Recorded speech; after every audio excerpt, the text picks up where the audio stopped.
कुंभार समाजाच्या माणसानं माती गोळा केली. बोलत चला, ऐकत चला आणि अगदी प्रामाणिकपणे लक्ष देऊन ऐका. मी बेंबीच्या देठापासून तुमच्या सगळ्यांपर्यंत काहीतरी चांगलं पोहोचवण्याचा प्रयत्न करतोय. एका कुंभार समाजाच्या माणसानं माती गोळा केली. तो कुंभार तो माती घेऊन आपल्या घरी आला. सांगा बरं मला मंडळी, तुम्ही सुज्ञात, अनुभव्यात, अभ्यासवात, जाणकारात, वारकरी संप्रदायाचे पाहिजे का? किती वेळ, किती तास, किती दिवस, किती महिने, किती वर्ष त्या मातीकडे बघत बसल्यानंतर कुंभाराचं पोट भरणार आहे? बरं, बघत बसून नाही.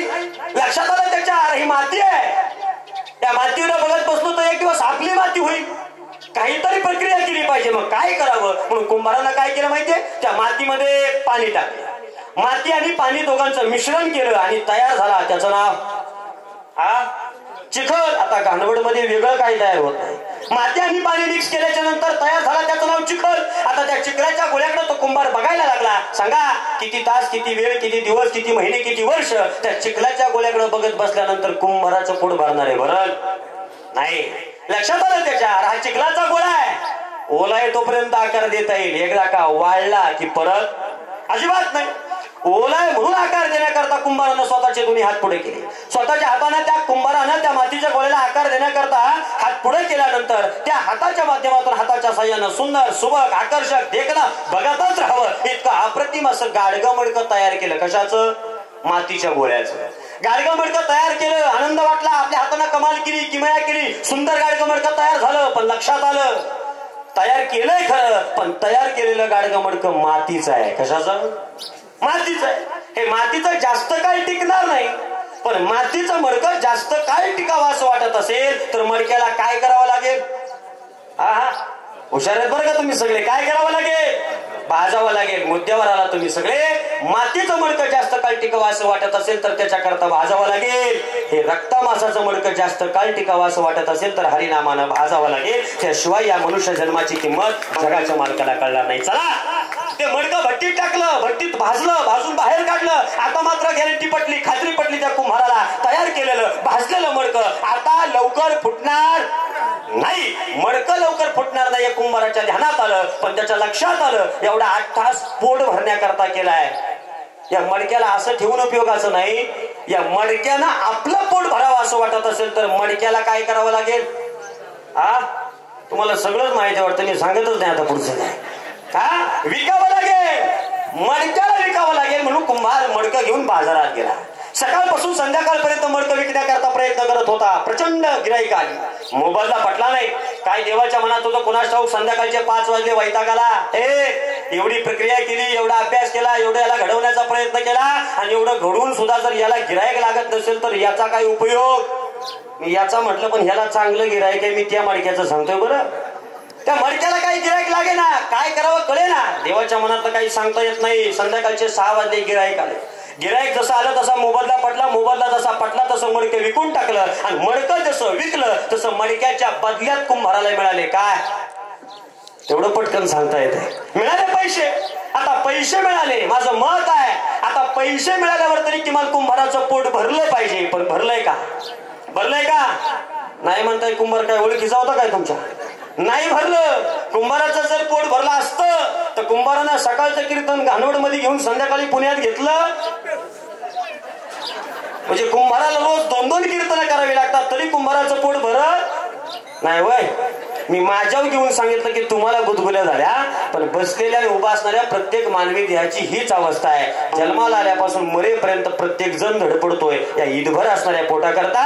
पण हे ईदभर असणारं पोट मरेपर्यंत कुणाचं भरलं नाही. त्याला प्रमाण आहे. ईदभर पोटासाठी, पोटासाठी, ईदभर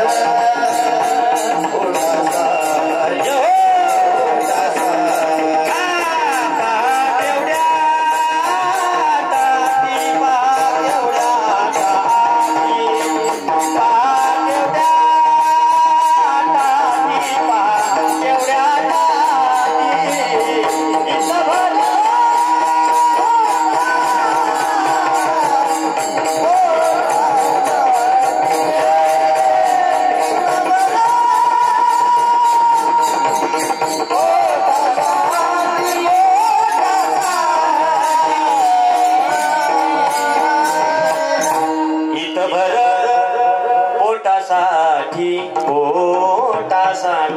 पहा केवढ्या आटाटी, पहा केवढ्या आटाटी. कशा करता इथं भर पोटा करता धडपडतोय प्रत्येक जण. तो कुंभार मडकं विकून घरी आला म्हणजे काय आरामात झोपला नाही, तर पुन्हा माती गोळा केली, पुन्हा पाणी, पुन्हा चिखल, पुन्हा घडवणं, ही कुंभाराची प्रक्रिया सुरू झाली. माझा मुद्दा थोडासा वेगळा आहे. ज्याला मडकं विकलं होतं तो मडकं वापरत होता. 2 महिने, 4 महिने, 6 महिने मडकं वापरलं आणि 6 महिन्यानंतर मडकं वापरता वापरता एक दिवस मडकं हातातून खाली पडलं. मडकं जसं हातातून खाली पडलं तसं मडक्याची सोन्याची बिस्किट तयार. अय घाणवडकर, मडकं जसं खाली पडलं तसं मडक्याचे तुकडे झाले आणि तुकड्याचं रूपांतर पुन्हा पुन्हा मातीत झालं.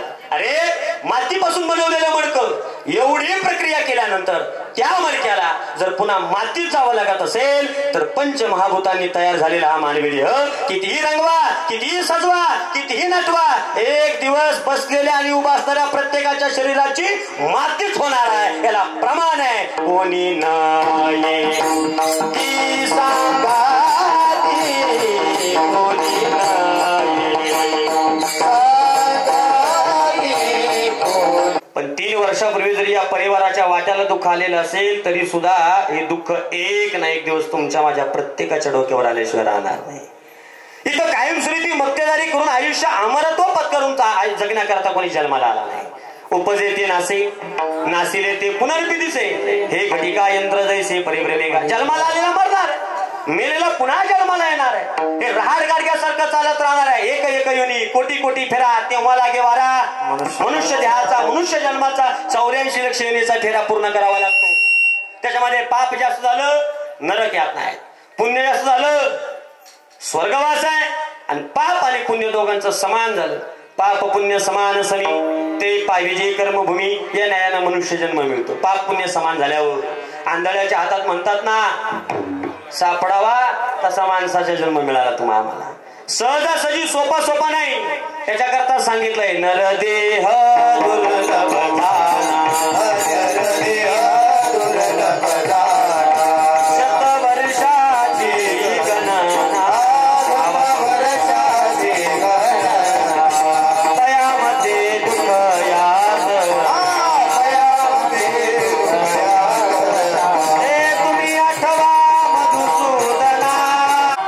शतवर्षाची गणना, तयामध्ये दुःख यातना. तुमच्या आमच्या करता सावध केलं, सांगितलं तुम्ही आठवा मधुसूदना. तुम्ही वासुदेव वासुदेव म्हणा. कशा करता?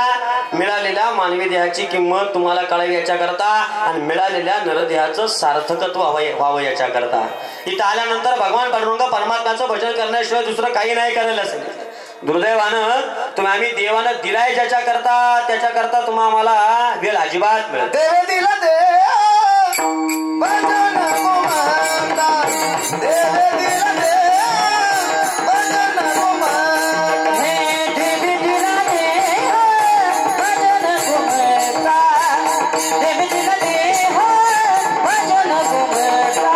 ओया चला पटवादी के समाधी के समाधी के,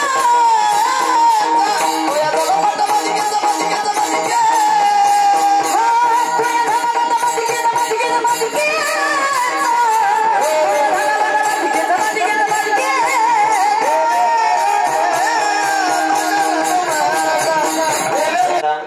दिलेला देह तुम्हाला देवाचं भजन करण्याकरता दिलंय. दुर्दैवानं ज्याच्या करता दिलंय त्याचं महत्व आपल्याला कळालं नाही आणि आजपर्यंत आपण ते केलंय.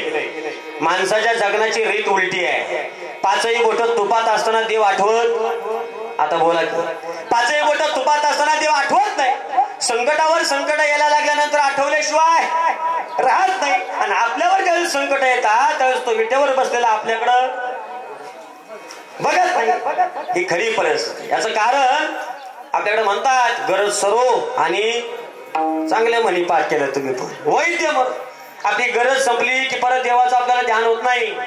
5ही बोट तुपात म्हणजे गडगंज संपत्ती, ऐश्वर्य, प्रॉपर्टी, अगदी मालमत्ता खाऊन पिऊन सुखी असल्यानंतर आपल्याला देव आठवत नाही. आणि मग चुकीच्या गोष्टी आपल्या बाबतीत घडायला लागल्यानंतर आपण म्हणतो देवाला बघावलं. होय, देवाला नाही बघावलं. केले कर्म झाले, त्याची भोगा आली, उपजले मेले ऐशी किती केलेल्या कर्माची फळं भोगावी लागतात. पूर्वी होतं हाताने करायचं, नातवाने फेडायचं, आता नाही तसं. आता या हाताने करायचं आणि याच हाताने फेडावं लागतंय. पण गंमत अशी आहे, हे जरी मानवी जीवनाचं महत्व तुमच्या समोर मांडत असलो तरी आपल्यातून निघून गेलेले व्यक्ती मात्र आपल्याला कधीच सहन होत नाही. दादा कधीच सहन होत नाही.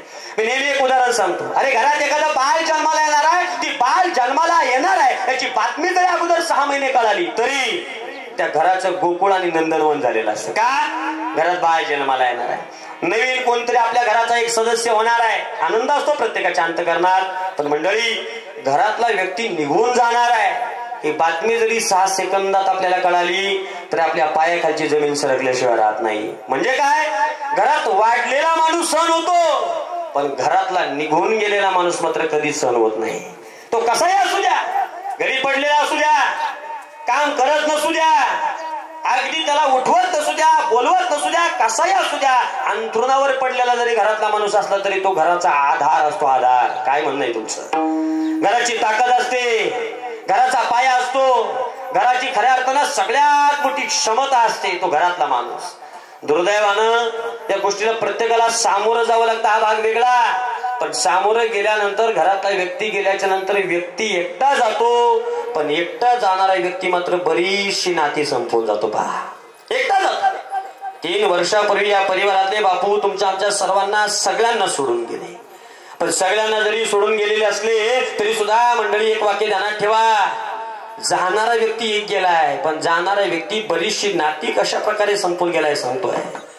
जाणारा व्यक्ती कुणाचा तरी बाप होता, जाणारा व्यक्ती कुणाचा तरी आजोबा होता, जाणारा व्यक्ती कुणाचा तरी मामा होता, कुणाचा तरी काका होता, कुणाचा तरी भाऊ होता, कुणाचा तरी आधार होता, कुणाचा तरी पती होता. आयुष्यभराची स्वप्न पाहत असताना म्हातारपणामध्ये एकमेकांचा आधार होऊ, एकमेकांचा आधार होऊन एकमेकांसाठी आयुष्य जगू.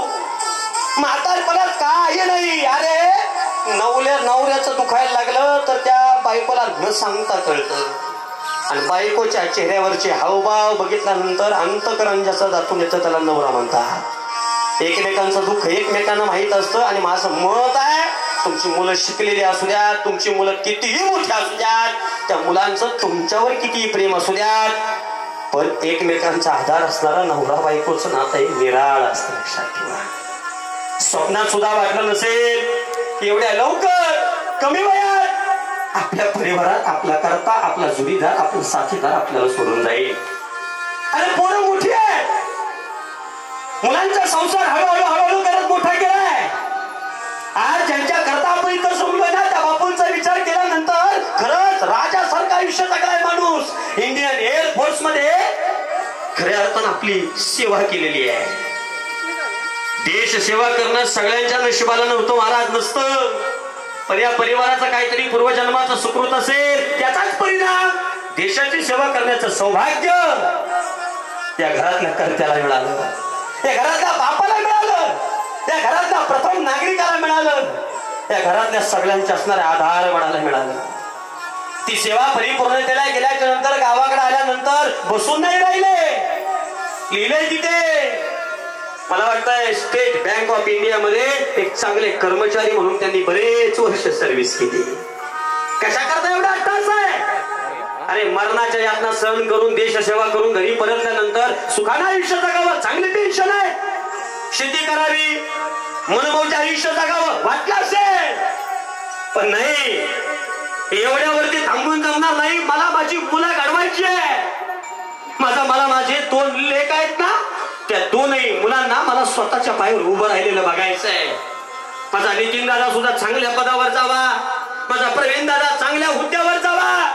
एवढंच नाही तर दोघांच्या पाठीवर पाय देऊन आलेली माझी लेक वैशाली ताई, तिच्या सुद्धा आयुष्याचं सगळं व्यवस्थित मार्गी लागावं हे स्वप्न बघणारा बाप होता. लक्षात ठेवा.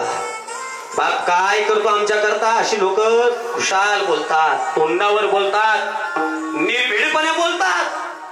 पण खऱ्या एका बापाचं योगदान काय असतं ना, माझं तर स्पष्ट मत आहे, जावे त्याच्या वंशात तेव्हा कळे ना, बापाचं महत्व बाप झाल्याशिवाय कळत नाही. अरे एखाद्या आंधळ्याला जाऊन विचारा डोळ्याची किंमत, एखाद्या पांगड्याला जाऊन विचारा हातापायाची किंमत. ज्याच्या आयुष्यातला बाप गेलाय ना त्याच्या बाजूला बसा आणि विचारा तुला आज 3 वर्ष झाले.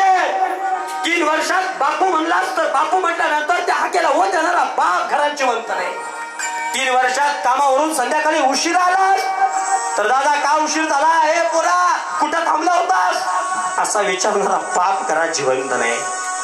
अरे लेकाचं सोडा, लेकाचं असणारं प्रेम बाप कधी डोळ्यानं दाखवत नाही. लेकावर असणारा प्रेम जिव्हाळा कधी बाप आपल्या चेहऱ्यावर उमटू देत नाही. पण मंडळी, माझ्या कीर्तनला मोठ्या संख्येनं माता माऊलीने तुम्ही बसलाय. तुमच्यावर सगळ्यात जास्त जीवापाड प्रेम करणार कोण असेल तर तुमचा बाप होता रे. तुमचा बाप. घरातल्या पोराचं चुकलं तर पोराच्या कानफडीत द्यायचा, ए हराम कोरा, नाही परत घरात राहायचं तर हो घराच्या बाहेर. कदाचित बाप लेकाला बोलत होता, पण 50 चुका जरी स्वतःच्या मुलीच्या झाल्या ना तर स्वतःच्या पुरीला कुशीत घेऊन सगळ्या घरातल्या ओरडून सांगायचा, ए परत माझ्या पुरीला बोलायचं नाही, परत माझ्या ताईला बोलायचं नाही, परत माझ्या लेकीला बोलायचं नाही. बापाचा प्रचंड जीव स्वतःच्या मुलीवर आहे.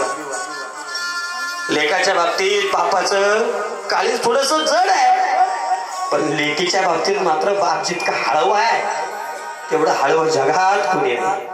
जगात कोणी नाही. लेकरांचं भवितव्य उज्ज्वल व्हावं ना याच्याकरता रात्रीचा दिवस दिवसाचा रात्र करणार, काबाड कष्ट करणार. किती मला त्रास झाला तरी चालेल, पण माझ्या वाट्याला आलेलं दुःख माझ्या लेकरांच्या वाट्याला. अरे चंदना परिचित घामामध्ये भिजला, घरच्या सुखासाठी बाप उपाशी कणिजला, होते कष्टाची जाणीव आपोआप होत नसतं.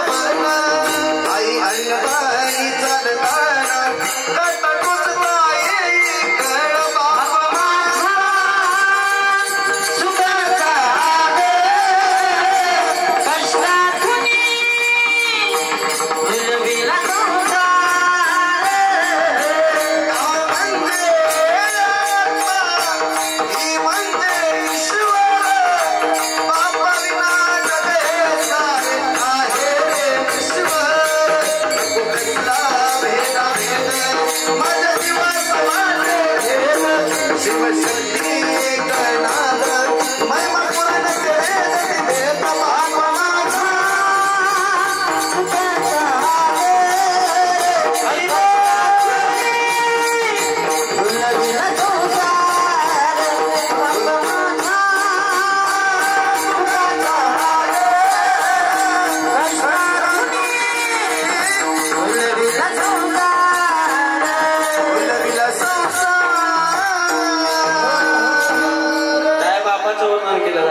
त्या बापाचं वर्णन करता माझा संप्रदाय सुद्धा सांगून गेला. काय बाप तरी बाप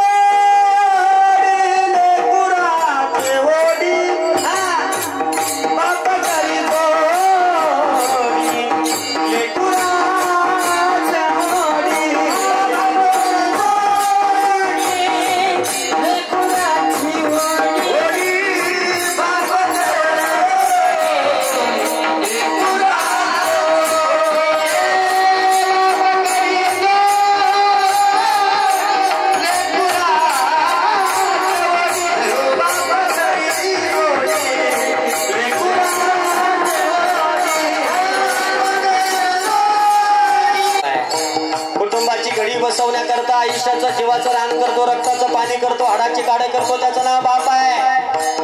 आज नितीन दादा सारखा मोठा पोरगा पुण्यातल्या इन्फोसिस नावाच्या चांगल्या कंपनीमध्ये खऱ्या अर्थानं एका चांगल्या पदावर काम करतो. आमचा प्रवीण दादा आहे ना, आमचा प्रवीण दादा बँकिंग क्षेत्रामध्ये HDFC बँकेमध्ये चांगल्या पदावर कामाला आहे.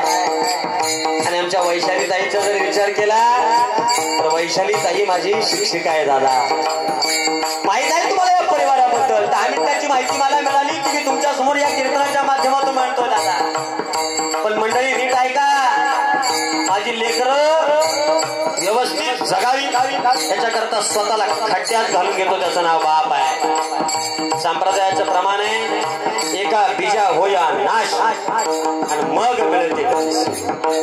स्वतः एखाद्या पहिल्यांदा बियाला स्वतःला जमिनीत गाडून घ्यावं लागतं, त्याशिवाय पीक भरत नाही. तसं बापाला कुटुंबा नावाच्या शेतीमध्ये स्वतःला गाडून घ्यावं लागतं आणि मग त्या मुलांचा खऱ्या अर्थानं भर आलेला दिसत असतो. ते बापाने केले. आता माऊल्यांनो, मी सांगितलं तुम्हाला तुमच्यावर जीवापाड प्रेम करणारं कोण आहे. खरंच बापाशिवाय तुमच्यावर दुसरं कोणी नाही प्रेम करू शकत. आज कीर्तनात बसलाय तुम्ही, कीर्तन ऐकण्याकरता तुम्ही सासरी आहात, माहेराला जात असाल कधीतरी 4 महिन्यातून 6 महिन्यातून. माहेरात असणारी आई आईला भेटायला, बाप असेल बापाला भेटायला, भाऊ असेल भावाला भेटायला. कदाचित आता आई काही जणांचे राहिले नसतील माहेरा, पण तुमच्या पायाला हात लावून सांगतो मी, तुमच्या पोरासारखे तुमच्या भावासारखे. मला फक्त एका प्रश्नाचं उत्तर द्या. 4 महिन्यानं तुम्ही माहेराला जाता, 6 महिन्यानं तुम्ही माहेराला जाता. माहेराला गेल्याच्या नंतर दारात उभं राहिल्यानंतर तुम्हाला त्या उंबरट्यात बघितल्यानंतर घरात सगळ्यात मोठा आनंद कुणाला होतो मला सांगा. कुणाला? अहो तुमच्या आईला आणि तुमच्या बापाला होतो. अरे 6 महिन्यानं 4 महिन्यानं जरी माझी लेक दारात आली ना, तर त्या बापाला माझ्या जीवाचं काळजाचं कुणीतरी दारात उभं राहिल्यासारखं वाटतं. मनातल्या गोष्टी बाप कधी लेकाला सांगत नाही, मनातल्या गोष्टी कधी बाप सुनाला सांगत नाही. पण 4 महिन्यानं जी पोरगी दारात उभी राहते ना, त्या स्वतःच्या लेकीच्या जवळ मात्र सगळं मनातलं वकल्याशिवाय राहत नाही, त्याचं नाव बाप आहे. पोरीनं सगळ्या व्यथा बापाच्या समोर मांडाव्या. बापाच्या डोळ्यात पाणी तरळावं, पण त्या बापानं डोळ्यातलं पाणी न दाखवता स्वतःच्या लेकीला आधार द्यावा. हे पोरी घाबरू नकोस. आता जोपर्यंत तुझा बाप जिवंत आहे ना, तोपर्यंत तुला कुणाला भिण्याची गरज नाही, कुणाला घाबरण्याची गरज नाही. अर्ध्या रात्री 12 वाजता जरी फोन केलास ना, तरी तुझा बाप तुझ्या पाठीमागं ढालीसारखा उभा राहील. काळजी करू नकोस. फक्त एक आहे, आयुष्य जगताना कधी तुझ्या बापाची मान समाजात खाली होईल असं वागू नकोस. हे बाप सल्ला देतो बरं का.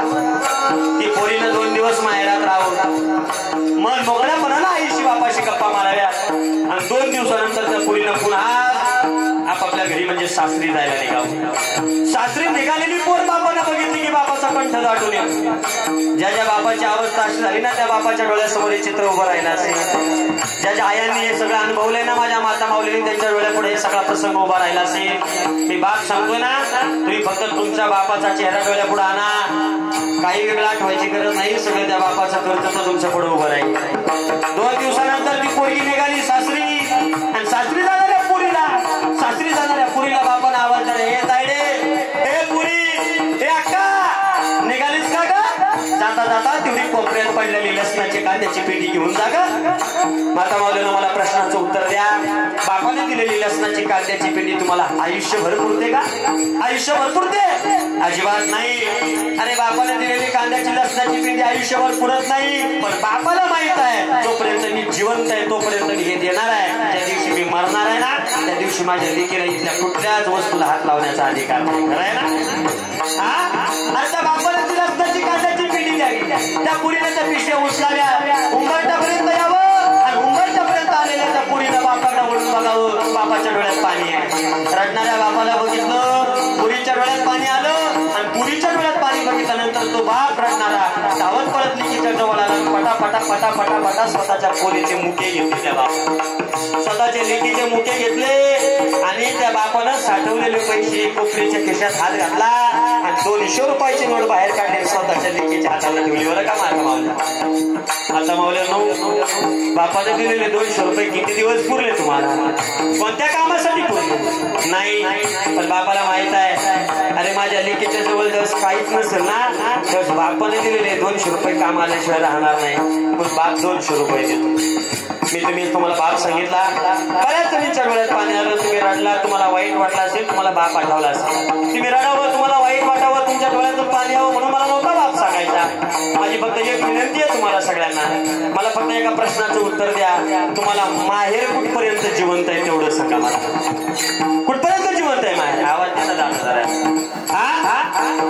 अरे माहेरात जोपर्यंत तुमची आई तुमचा बाप जिवंत आहे तोपर्यंत तुमचं माहेर तुमच्या करता जिवंत आहे. ज्या दिवशी आई माहेरातली आई मरल आणि ज्या दिवशी माहेरातला बाप निघून जाईल, त्या नारदाच्या गादीवर सांगतोय तुम्हाला, चप्पल काढायला सुद्धा कोणी जागा देणार नाही. बरं, चप्पल काढायला सुद्धा कोणी जागा देणार नाही. कोण नसतं या जगात कोणाच. आपुली कुरवंडी आपुली कुरवंडी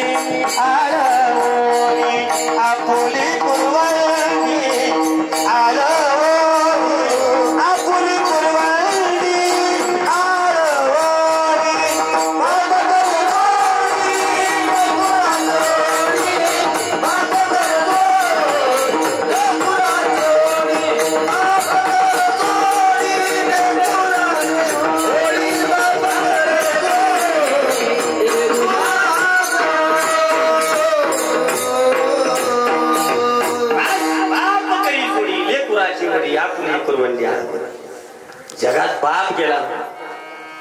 आयुष्यातला आधार संपला हे वाक्य अधोरेखित करा.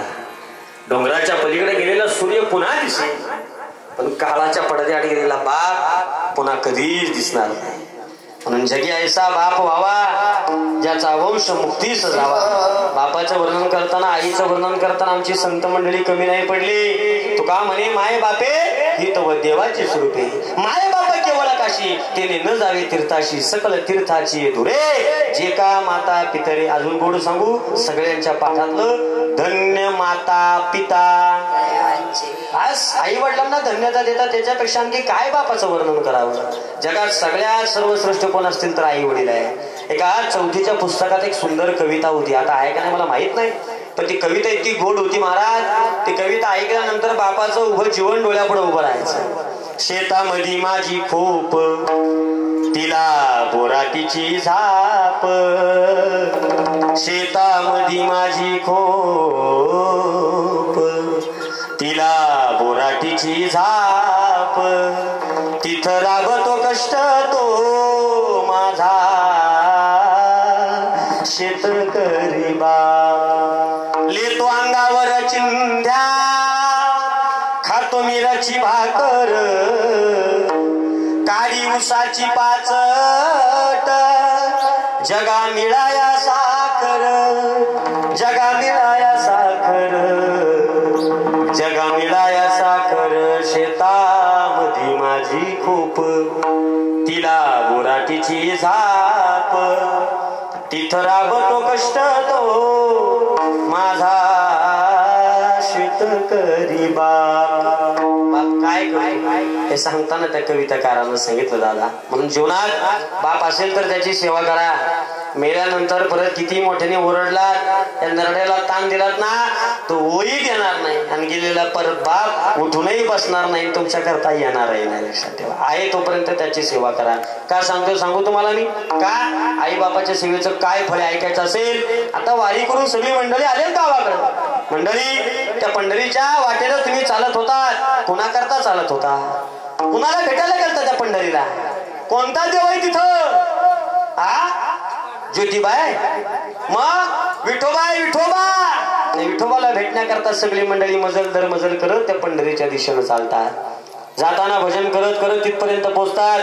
चंद्रभागेचं स्नान करतात आणि चंद्रभागेचं स्नान केल्याच्या नंतर सगळ्यात पहिलं दर्शन घेतात. कुणाचं? कुणाचं? पुंडलिकाचं. अरे दर्शनाला कुणाच्या गेला होता? विठोबाच्या. दर्शन कुणाचं घेतलं? का? म्हणजे पैसे एकाचे घ्यायचे बटन दुसऱ्याचं दाबायचं, ह्या चांगला धंदा आहे तुमचा. याला काहीतरी कारण आहे. काय कारण आहे? भक्त पुंडलिकासाठी उभा लागते बळी आणि मलाही दाखवाना आणि मलाही दाखवाना विठुरायाची गाणं ऐकायला गोड वाटत, पण याचा अर्थ लक्षात. तो भक्त पुंडलिक होता पापी आणि दुष्ट. आई बापाची केली सेवा सारे पाप झाले नष्ट. संपलं माझं. तो भक्त पुंडलिक होता पापी आणि दुष्ट. आई बापाची केली सेवा सारे पाप झाले नष्ट. आणि म्हणून आई बापाची सेवा केली पुंडलिकानं, म्हणून जगाच्या मालकाला युगे 28 युगे एका विटेवरती उभं राहावं लागलं. हे पुंडलिकामुळं का पुंडलिकाने केलेल्या आई वडिलांच्या सेवेमुळं? आई वडिलांच्या सेवेमुळं. जगात सगळ्यात मोठी सेवा जर कोणती असेल तर माता पित्यांची सेवा आहे. ती माता पित्यांची सेवा करणं तुमच्या आमच्या करता आद्य कर्तव्य आहे. का महाराज? कारण एकदा गेले की ती परत येत नाही. हे धन दौलत पैसा अडका सोनं आणि पुन्हा मिळतं. आज नसेल कदाचित उद्या येईल, उद्या नसेल परवा मिळेल. आज नसणारी तुमची असणारी गरिबी तुमची भविष्यात राहणार नाही. कदाचित आज असणारी श्रीमंती सुद्धा भविष्यात राहणार नाही. हा ऊन सावलीचा खेळ आहे. कधी असेल कधी नसेल. मनुष्य गेल्यानंतर दुःख होणं स्वाभाविक आहे, पण लक्षात ठेवा हा मनुष्य जाणं आणि त्याला थांबवणं हे कोणाच्या हातातली गोष्ट नाही. कोणाच्या हातात? कुणाच्याच नाही. आणि तसं जर असतं तर गडगंज संपत्तीची माणसं, प्रॉपर्टी वाली माणसं मेली नसती बरं का. पैशावाली गेलीच नसती. जर पैशानं माणूस वाचला असता तर नाही. काही दिवसापूर्वी आपल्या देशाचा स्वाभिमान अभिमान रतन टाटांसारखा देव माणूस गेला. पैसे नाही. अरे एवढे गडगंज संपत्तीचे मालक होते. जगातला किती मोठा डॉक्टर बाजूला आणण्याची ताकद होती, बसवण्याची ताकद. गडगंज संपत्ती, ऐश्वर्य, पण प्रामाणिक होता, नीती संपन्न होता, सत्यवचनी राजा होता. दारात आलेला कधी मोकळ्या हाताने गेला नाही, दारात आलेला माणूस कधी मोकळ्या हाताने काही हिणमू कधी गेला नाही. सगळ्यांवरती प्रेम करणारा, सगळ्यांना सुखात ठेवण्यासाठी प्रयत्न करणारा असाच तो होता. एक दिवस त्याच्या स्वप्नात विश्वामित्र आले आणि विश्वामित्रानं सांगितलं, हरिश्चंद्र राजा, आज मी तुझ्या स्वप्नात आलोय, काहीतरी मागण्या करता आलोय. राजानं सांगितलं, मागा ना, काय पाहिजे मागा. मागा म्हटल्यानंतर विश्वामित्रानं सांगितलं, असणारं सगळं साम्राज्य मला दान देऊन टाक. साम्राज्य दान मागितलं. एकाही क्षणाचा विचार न करता डोळ्याचं पातळ होतं एवढंच अंतर, आणि तेवढ्याच अंतरामध्ये हरिश्चंद्रानं स्वतःच्या हातावर पाणी सोडलं आणि विश्वामित्राला असणारं सगळं साम्राज्य दान केलं. कुठं? असं बारकाईने कीर्तन ऐकायला. कुठं?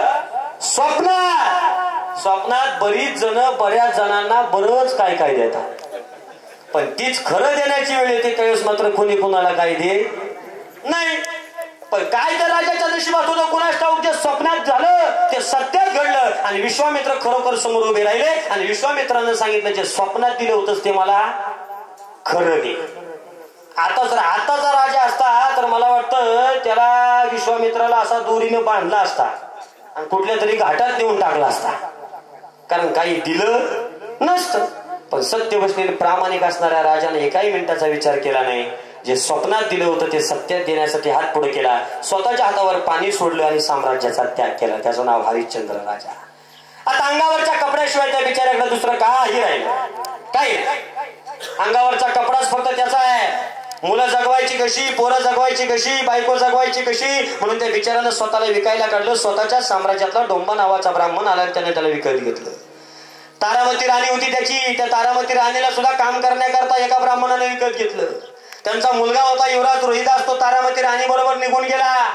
कालांतरानं मी धावतो सांगतोय, कालांतरानं काम करता करता त्या युवराज असणाऱ्या रोहिदासाला सर्पदंश झाला आणि सर्पदंशानं युवराज रोहिदास मरण पावला. आता युवराज रोहिदास एकेकाळी साम्राज्याचा मालक होतो, आता मसनवाट्याचा राखणदार झालो आहे. स्वतःच्या